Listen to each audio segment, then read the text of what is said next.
ఇన్నేళ్ల భారతదేశంలో మన ఎన్ని ఒలింపిక్స్ వచ్చాయి మనకి?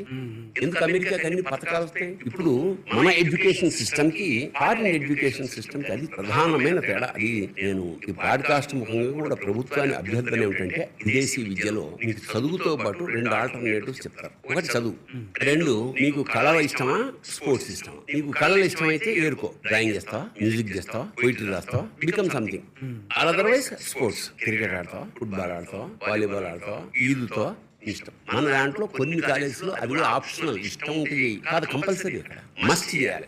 చేస్తే ఏ కారణం చేతనైనా వీడికి ఉద్యోగం లేదనుకో, స్పోర్ట్స్ లోకి వెళ్తాడు, సింగర్ అవుతాడు, యాక్టర్ అవుతాడు, పెయింటర్ అవుతాడు. అవును కదా? వివేకానందుడు ఒక అద్భుతమైన మాట అంటాడు, నాకు భగవద్గీత చదువుకునేవాడి కన్నా ఫుట్బాల్ ఆడేవాడికి నాకు ఇష్టం అన్నాడు. అంటే దాని అర్థం ఏమిటంటే, ఎవడైతే ఫుట్బాల్ ఆడతాడో వాడికి ఫిజికల్ ఫిట్నెస్ ఉంటుంది. ఎవరికైతే ఫిజికల్ ఫిట్నెస్ ఉంటుందో భగవద్గీత బాగా అర్థమవుతుంది వాడికి.